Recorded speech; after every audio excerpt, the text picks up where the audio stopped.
From Keene in the Shire, the Liberty Media capital of the world, this is Daryl W. Perry, host of FPP Radio News for Monday, December 19th, 2016. Silver is trading at $16.05 per ounce. Gold is valued at $1,140 per ounce. Bitcoin is trading at 0.56 cents, and the average price of Bitcoin is $795.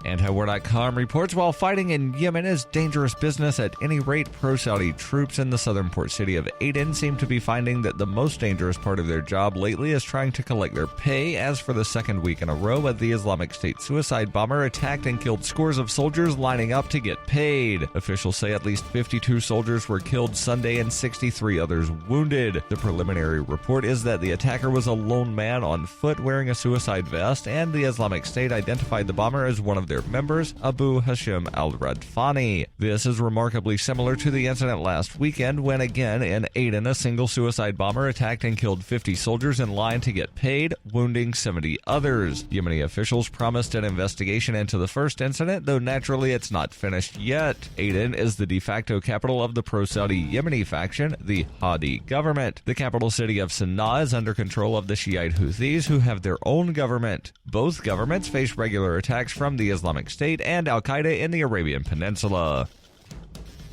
Are you an advocate for free market money? Do you promote Bitcoin as an alternative in a fiat-centric world? Then you need Spend-A-Bit in your arsenal, the search engine for things you can buy with Bitcoin. Spend-A-Bit aggregates millions of products from thousands of Bitcoin-enabled merchants. Keep your money in the free economy. Visit spendabit.co today. Bitcoin merchants, ask about our merchant suite to reach even more customers. Spendabit.co. UPI reports all residents of Corpus Christi can now use tap water after state and federal agencies allowed the city to lift restrictions on Sunday. The EPA and Texas Commission on Environmental Quality confirmed a total of 28 water samples were tested and none were positive for unacceptable levels of indolent AA-86. Water use restrictions were imposed on Wednesday for approximately 300,000 residents because of the possible water contamination. One section of the city was cleared on Friday to begin using water, and the other two areas got the green light on Sunday. Mayor Dan McQueen said indolent AA-86, an asphalt emulsifier, apparently got into the water system through a third party. A news release from the city said between 3 and 24 gallons of the emulsifier possibly entered the city's water after an incident in the Corpus Christi Industrial District. McQueen said the city received 3 water reports in December from an unidentified company. 7 reports of health symptoms related to use of water have not yet been confirmed, according to state agencies. The city recommends residents flush each tap in the house for 2 to 3 minutes to clear any water lines and replace filters at their discretion.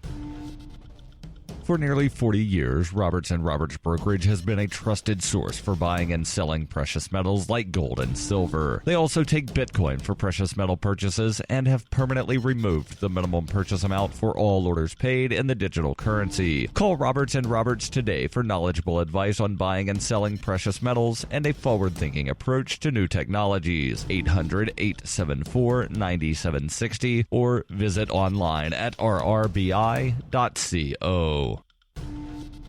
Reuters reports Henry Heimlich, the medical maverick who came up with a maneuver credited with saving thousands of choking victims but who damaged his standing as a proponent of the curative powers of malaria, died on Saturday at the age of 96. Heimlich, a doctor who developed a life-saving technique to dislodge airway blockages, died at Christ Hospital in Cincinnati of complications from a massive heart attack he suffered on Monday. Heimlich came up with the groundbreaking technique in 1974 after reading about the high rate of deaths in restaurants that were first attributed to heart attacks but later found to have been caused by diners choking on food. The popular wisdom at the time called for repeatedly slapping the back of a person struggling with an obstruction of the passage to the lungs, but Heimlich believed the back slap could force the blockage deeper. To prove his method, he took anesthetized lab dogs, blocked their windpipes with hunks of meat attached to a string in case of emergency, and developed a technique that would send his name around the world. The Heimlich maneuver called for the rescuer to stand behind the choking victim, apply the thumb side of a fist to a spot just under the diaphragm and between the lungs. By pushing sharply on that spot, a surge of air from the lungs would then expel the blockage.